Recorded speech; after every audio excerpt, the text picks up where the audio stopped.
The signal left Earth on a cold December morning in the year 2087. It was humanity's proudest achievement, a message carried on waves of light that could travel faster than anything humans had ever created before.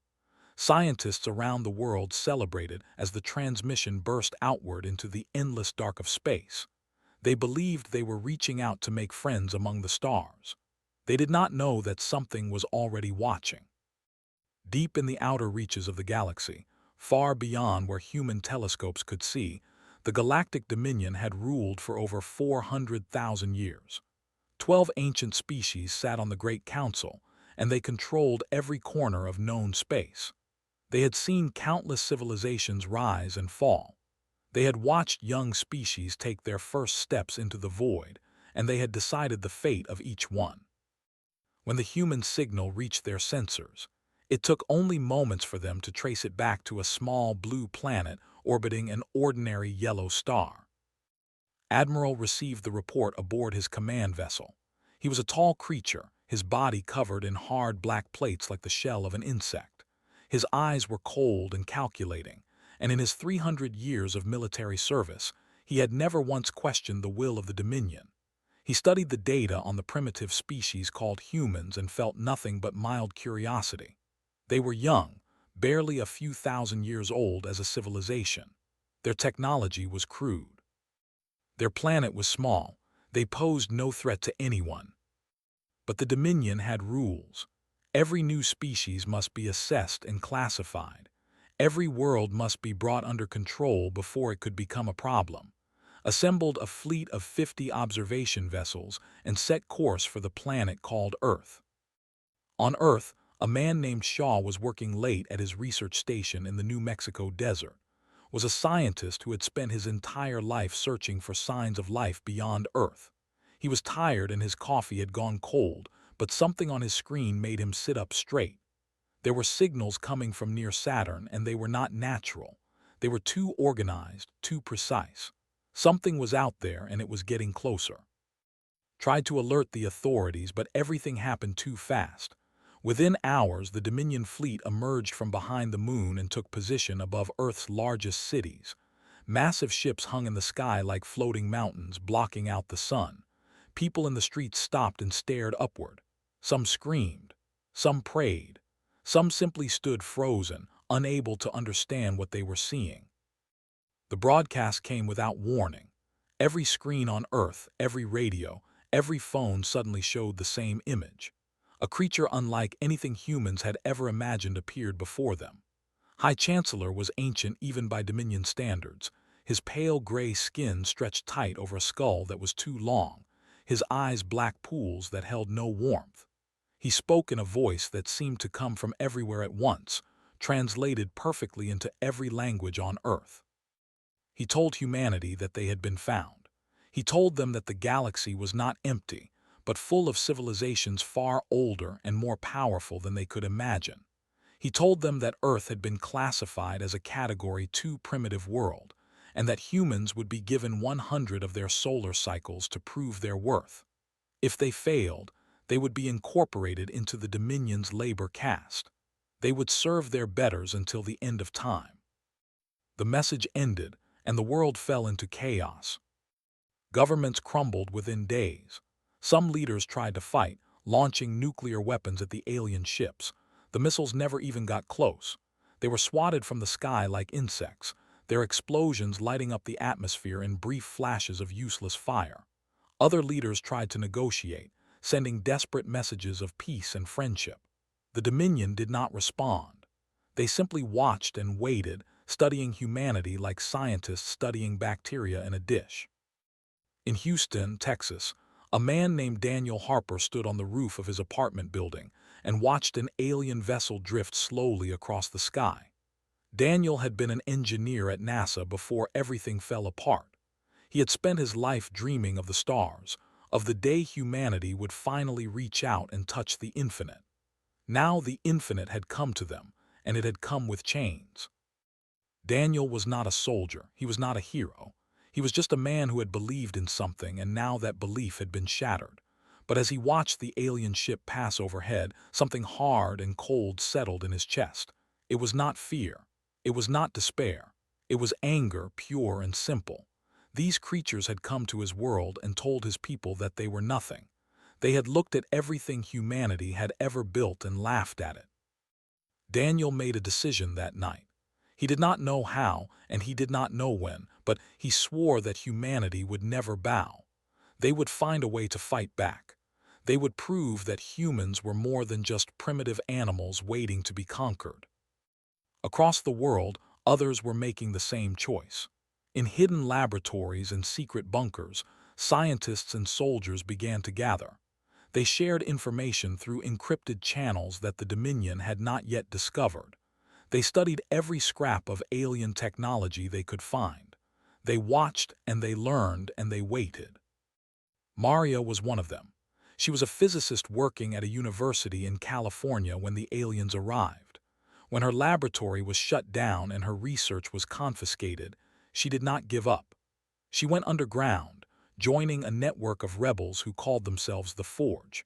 They believed that somewhere in the alien technology was a weakness, a key that could unlock humanity's potential. Maria did not know it yet, but she would be the one to find that key. She would discover something that would change everything, something that would turn humanity from prey into predator. But that discovery was still months away, hidden in the future like a seed waiting to grow. For now, humanity could only endure. The Dominion ambassadors walked through human cities, studying everything with cold and curious eyes. They tested human strength and found it lacking. They tested human intelligence and found it primitive. They wrote reports and filed assessments, never once imagining that they had made a terrible mistake. They had underestimated humanity. It was an error that would cost them everything. 6 months passed under the shadow of the Dominion. The alien ships remained in the sky, constant reminders that humanity was no longer alone and no longer free. Monitoring stations had been built on every continent, tall black towers that watched and recorded everything. Dominion ambassadors walked the streets of human cities, their strange bodies drawing stares of fear and hatred wherever they went. The aliens made no secret of their contempt. They looked at human technology and called it primitive. They examined human weapons and laughed, comparing nuclear bombs to children playing with fire. One ambassador, speaking to a group of captured scientists, described human spacecraft as metal coffins drifting through space on chemical flames. The humans were nothing, he said. They were barely worth the effort of conquering. But beneath the surface, something was growing. The resistance network called the Forge had spread across the globe, connecting thousands of people who refused to accept their fate. Daniel Harper had become one of its leaders, coordinating efforts from a hidden base in the mountains of Colorado. He was no longer the quiet engineer who had watched the ships arrive. 6 months of occupation had hardened him into something else, something colder and more determined. The Forge had one mission above all others. They needed to understand the enemy. Every piece of Dominion technology that could be found was collected and studied. Every transmission was intercepted and analyzed. Every weakness, no matter how small, was recorded and filed away for future use. It was during one of these operations that everything changed. A Dominion probe had crashed in the forests of northern Canada, brought down by a freak lightning storm. The aliens sent a recovery team, but the Forge got there first. Maria led the scientific team that examined the wreckage, working through freezing nights in a makeshift laboratory hidden beneath the snow. The probe systems were advanced beyond anything Maria had ever seen. The processing power contained in a single component was greater than every computer on Earth combined. But as Maria dug deeper into the alien technology, she found something that made her heart stop. The Dominion used quantum processors, machines that could perform calculations across multiple dimensions simultaneously. These processors were incredibly powerful, but they had a limitation. Organic minds could not interface with them directly. The alien species needed massive external systems to translate quantum data into something their brains could understand. It was a bottleneck, a fundamental limitation built into their entire civilization. But when Maria tested human neural patterns against the quantum interface, the results were extraordinary. Human brains were different. They had a quality called neuroplasticity, the ability to adapt and rewire themselves in response to new information. The Dominion had noticed this trait and dismissed it as a sign of biological weakness, evidence that humans had not yet evolved to a stable form. They were wrong, so very wrong. Maria realized that human minds could interface directly with quantum processors without any translation. Where aliens needed rooms full of equipment, humans needed only their own brains. It was as if the universe had designed humanity specifically to use this technology. She sent her findings to Daniel through encrypted channels, her hands shaking as she typed. Daniel read the report 3 times before he fully understood what it meant. If Maria was right, humans could operate Dominion technology faster and more efficiently than any species in the galaxy. They could think at the speed of quantum computation. They could become something entirely new. Daniel called an emergency meeting of the Forge leadership. They gathered in a bunker beneath the Rocky Mountains, a dozen men and women who had dedicated their lives to fighting the impossible. Commander Cole was there, a former soldier who now led the Resistance military forces. Lisa Grant was there too, a pilot who had been running supply missions through alien patrols since the occupation began. Maria presented her findings, and the room fell silent. The implications were staggering. If they could build a device that allowed humans to interface with quantum systems, they would have an advantage that no one could take away. They would be faster, smarter, and more adaptable than any species the Dominion had ever encountered. Was the first to speak. He asked how long it would take to build such a device. Maria hesitated before answering. She said it could take years, maybe decades. The technology was beyond anything humans had ever attempted. They would need resources, equipment, and most importantly, time. Daniel looked around the room at the tired faces of his friends. They had already sacrificed so much. Some had lost families. Some had lost everything. But he saw no fear in their eyes. He saw only determination. He told them they would find a way. He said they would steal what they needed, build what they could not steal, and learn what they did not know. The Dominion had given them 100 years to prove their worth. They would do it in 10. The work began immediately. Forge operatives around the world started gathering materials and equipment. Scientists worked in hidden laboratories, pushing the boundaries of human knowledge further each day. Organized teams to raid Dominion facilities, stealing technology right from under the aliens' noses. The Dominion noticed nothing. They continued their observations, continued their assessments, continued their reports. They saw humans working and struggling and fighting among themselves, and they concluded that the primitive species was exactly what they had always believed: weak, divided, doomed. They could not have been more wrong.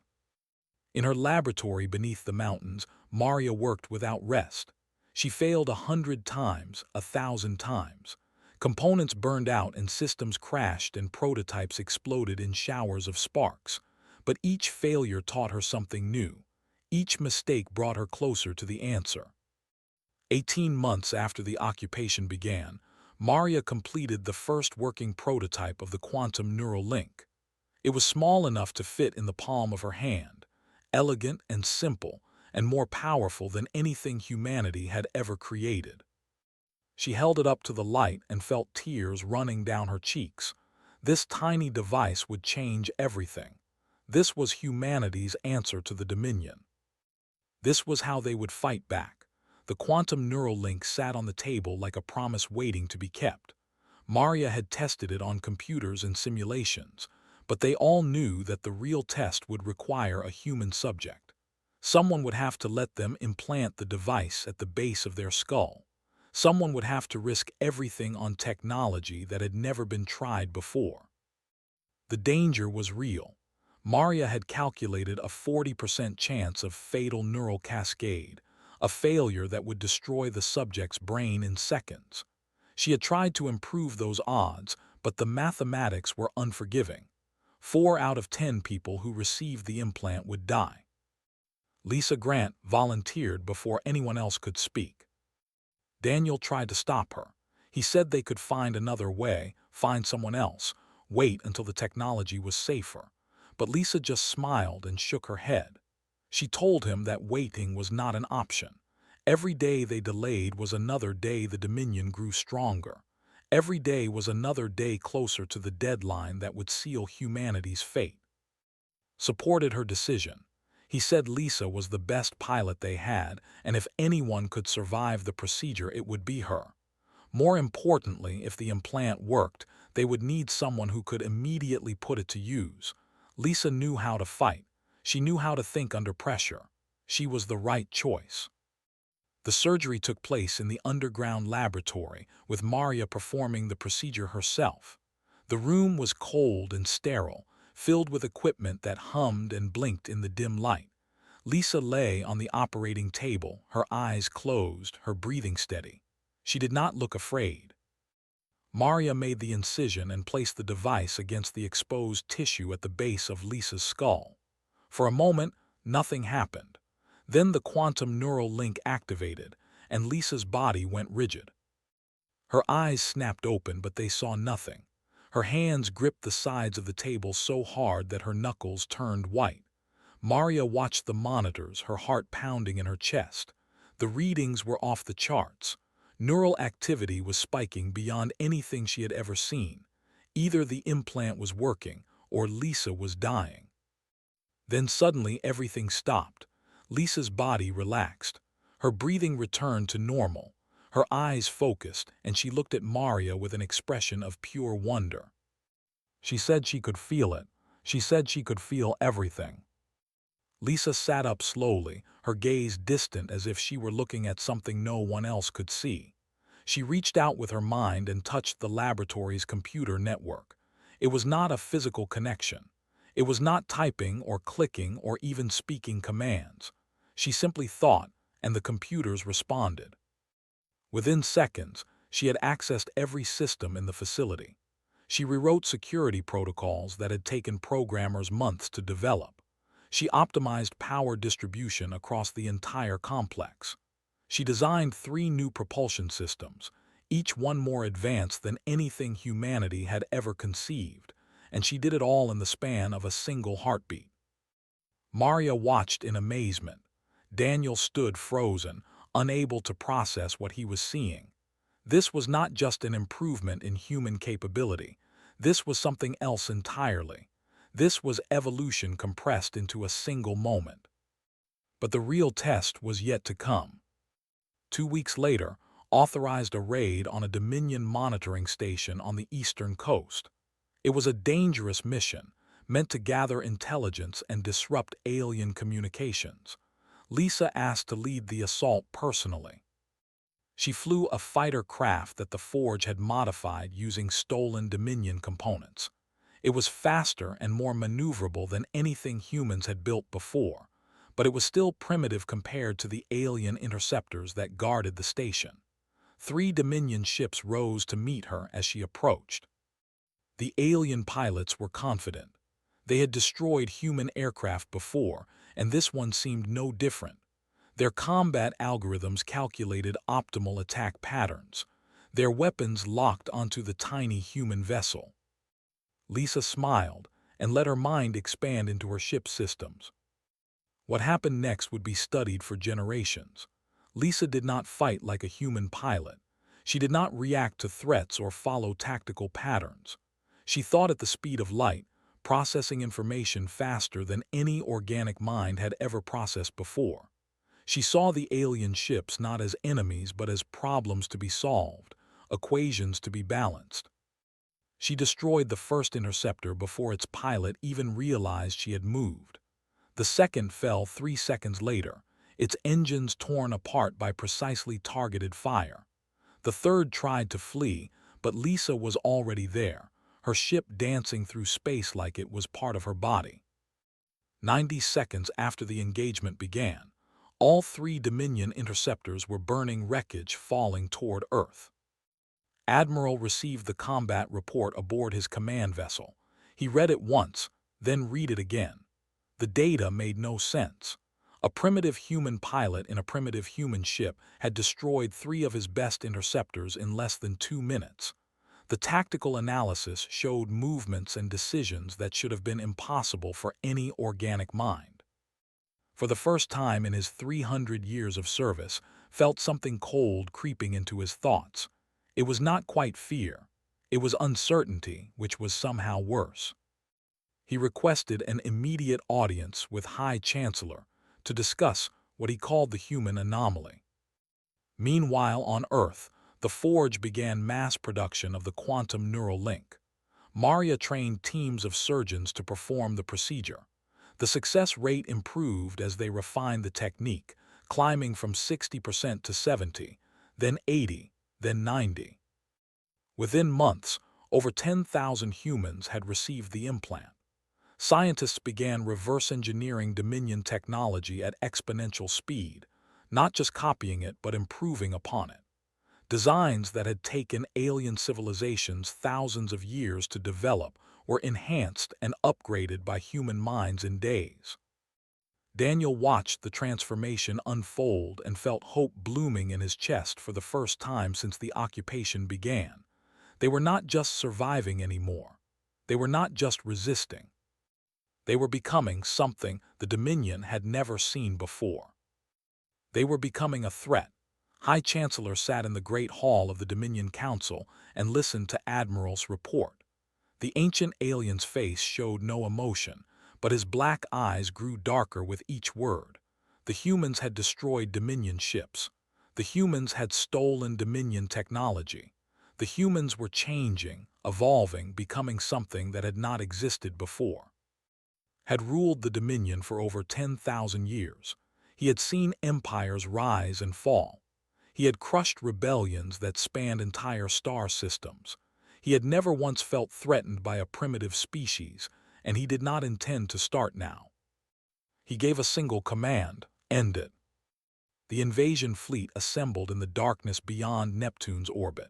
Over 2,000 warships gathered, each one carrying enough firepower to devastate a planet. They were the finest vessels in the Dominion Armada, crewed by warriors from a dozen species who had never known defeat. Admiral stood on the bridge of his flagship and watched his fleet take formation. He felt no satisfaction, only cold determination. The humans had made themselves a threat, and threats were eliminated. It was the way of the galaxy. It was the only way. On Earth, Shaw detected the fleet first. His instruments showed a wall of energy signatures moving toward the inner solar system, more ships than humanity had ever imagined. He sent the warning to Daniel within minutes, his hands trembling as he typed. Daniel received the message in the command center beneath the Rocky Mountains. He read it twice, then called for and Maria. They gathered around the holographic display that showed the approaching fleet, 2,000 points of light moving with terrible purpose. Spoke first. He said they were not ready. The human fleet was still small, barely 200 ships built in secret in the asteroid belt.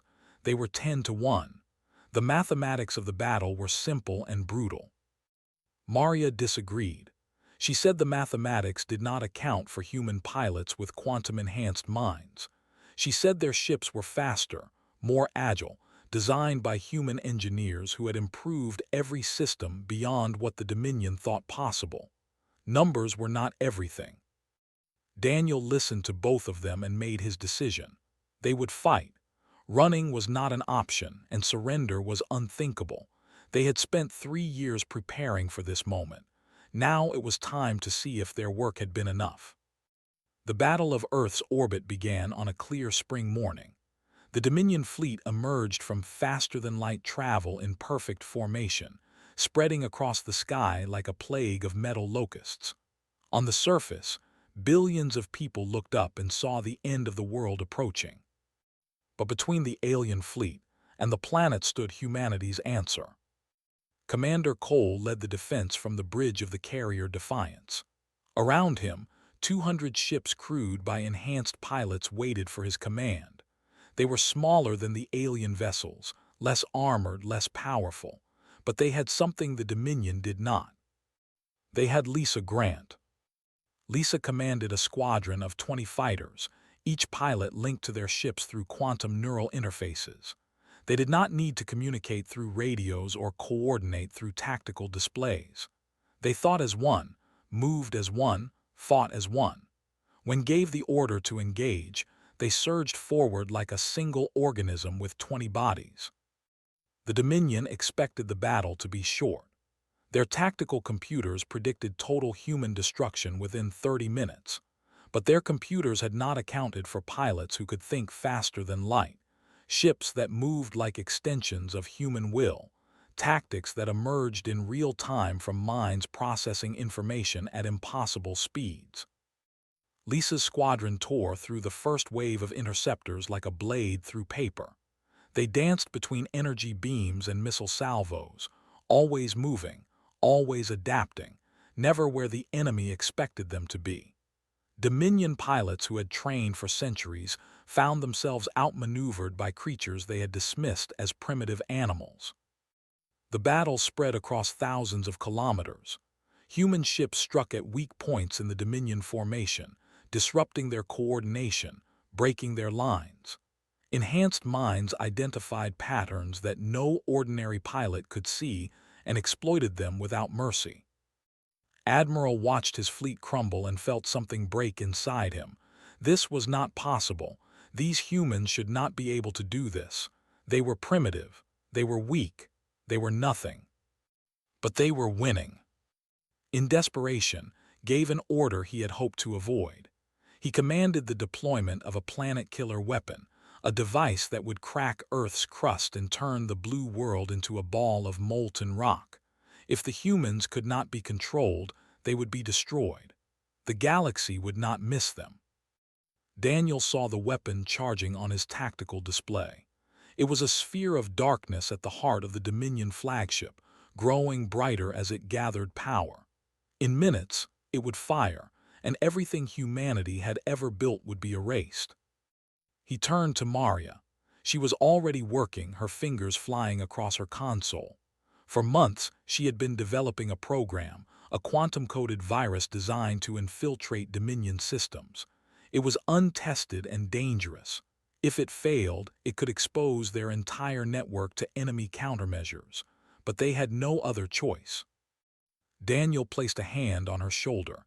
He told her to take the shot. He said they would either rise together or fall alone. There was no middle ground. Maria closed her eyes and uploaded the virus. For a long moment, nothing happened. The planet killer continued to charge. The battle continued to rage. Daniel felt his heart pounding in his chest, counting down the seconds until the end. Then the Dominion flagship went dark. The virus spread like wildfire through the alien network, jumping from ship to ship through their communication arrays.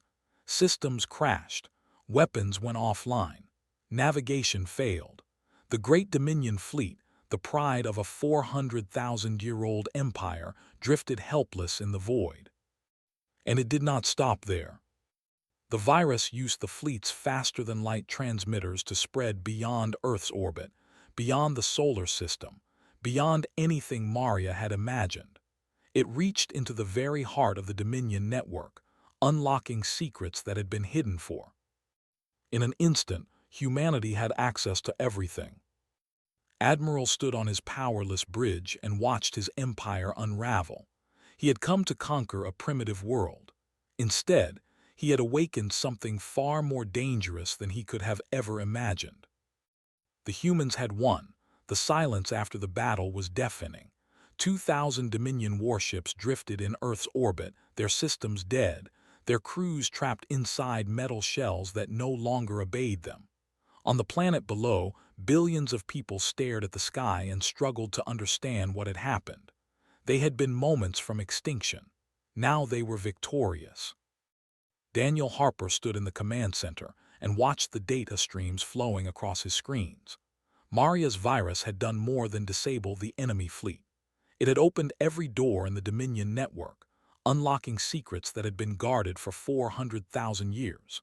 Scientific knowledge poured into human systems, terabytes of information covering technologies that humanity had never dreamed of. Star maps showed the locations of every inhabited world in the galaxy. Historical records revealed the rise and fall of civilizations that had existed before Earth even formed. And buried in the military files were the locations of every slave colony in Dominion space. Billions of beings from hundreds of species, working and dying in chains, because the Great Council had deemed them unworthy of freedom. Daniel read the reports and felt a cold anger settling in his chest. The Dominion had ruled the galaxy through fear and power. They had crushed anyone who opposed them and enslaved anyone who could not resist. They had looked at humanity and seen nothing but another species to be conquered. They had been wrong. Commander Cole personally led the boarding party to Admiral's flagship. They found the alien commander standing alone on his bridge, surrounded by the bodies of officers who had taken their own lives rather than face capture. Did not resist. He simply stood with his 4 arms folded behind his back and waited for the end. Brought him to Earth in chains, to a meeting room deep beneath the mountains where Daniel and Maria waited. The alien admiral looked old and tired, his black shell dull, his movements slow. He expected to be executed. He expected the humans to show him the same mercy he would have shown them, which was none at all. Instead, Daniel offered him a chair. Did not understand. He asked what game the humans were playing. He said that his people did not negotiate with inferior species. He said that even in defeat, the Dominion would never bow to creatures like them. Daniel smiled and told him that was exactly the problem. He said the Dominion had built their empire on the belief that some species were better than others, that power gave them the right to rule. He said humanity had fought wars over similar beliefs, had caused suffering beyond measure in the name of superiority. And he said they had learned, slowly and painfully, that this path led only to destruction. He offered a choice. The Dominion could accept humanity as equals and begin the process of transforming their empire. The slave castes would be freed. New species would be welcomed as partners rather than subjects. The Council would open its doors to voices that had been silenced for. Or the Dominion could refuse and face a species that now possessed technology rivaling their own, minds that could outthink their greatest strategists, and a determination that had already overcome impossible odds. Maria watched face as Daniel spoke. She saw the conflict in his eyes, the struggle between ancient pride and new reality. She knew that choice was not easy for him. His entire civilization had been built on principles that Daniel was asking him to abandon. But she also saw something else. She saw understanding, dim and reluctant but growing. Was old enough to remember when the Dominion had been different, when exploration and discovery had mattered more than control and power. He had watched his people become conquerors, and somewhere deep inside, a part of him had always questioned that path. Asked for time to consult with his government, Daniel agreed. The message was transmitted across the galaxy on faster-than-light signals, reaching the Dominion Council in moments. High Chancellor convened an emergency session, bringing together representatives from all 12 ruling species. They debated for 9 days, voices raised in anger and fear and desperate hope. Some called for total war. They wanted to gather every ship, every weapon, every soldier, and crush humanity before they could grow any stronger. They argued that accepting these terms would be the end of everything the Dominion stood for. Others urged caution. They had seen what humanity accomplished in just 3 years. They had watched a primitive species leap from chemical rockets to quantum neural interfaces, from nuclear weapons to technologies that rivaled the Council's own. What would these humans become in 10 years? In 100? In 1,000? The mathematics were clear. War against humanity would be long and costly, with no guarantee of victory. Peace, however distasteful, offered a chance to survive and adapt. In the end, pragmatism won. High Chancellor transmitted his response to Earth. The Dominion accepted humanity's terms. The years that followed were not easy. Change never is. Ancient prejudices did not vanish overnight, and there were those on both sides who resisted the new order. But humanity proved to be as gifted at building bridges as they were at burning them. Human engineers helped modernize Dominion infrastructure. Human diplomats mediated disputes that had festered for. Human doctors developed treatments for diseases that had plagued alien species since before humanity existed. And everywhere they went, humans carried a simple message. No one is born inferior. No one deserves to be a slave. Every mind has value. Every voice matters.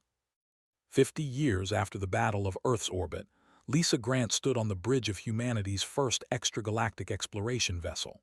She was older now, her hair touched with gray, but her eyes still held the same fire that had burned in them on the day she volunteered for the quantum neural implant. She had seen humanity rise from the edge of extinction to become one of the most influential species in the galaxy. She had watched slaves become citizens and enemies become allies. She had witnessed miracles. Maria stood beside her, a scientist whose name would be remembered as long as civilization existed. Her discovery had changed everything, had given humanity the tools they needed to survive and thrive. But she knew the truth that others sometimes forgot. The implant had only unlocked what was already there. Human potential had always been limitless. They had just needed the chance to prove it. The ship was called the Horizon, and it was about to make history again. Beyond the edge of the galaxy, countless stars waited in the void between galaxies, unexplored and unknown. No species had ever crossed that gulf. No one had dared to try. Until now. Lisa looked out at the swirling darkness ahead and felt a smile spreading across her face. Behind her was everything humanity had accomplished. Ahead was everything they had yet to become. Maria spoke softly beside her. She said that the Dominion had called them primitive. Lisa nodded. She said they were right. Humanity had been primitive. They had been scared and divided and lost in the darkness of space, but they had refused to stay that way. They had looked at the impossible and decided to try anyway. They had failed and fallen and risen again. They had proven that the measure of a species was not where they started, but how far they were willing to go. The Horizon's engines hummed with power as the crew prepared for the jump. In a moment, they would leave everything familiar behind and venture into the unknown. It was dangerous and uncertain and absolutely terrifying. It was also perfectly, beautifully human. Lisa gave the order, and the ship leaped forward into the endless dark, carrying humanity's dreams into infinity. The galaxy watched them go, and even the oldest civilizations felt something they had not felt in a very long time. Wonder,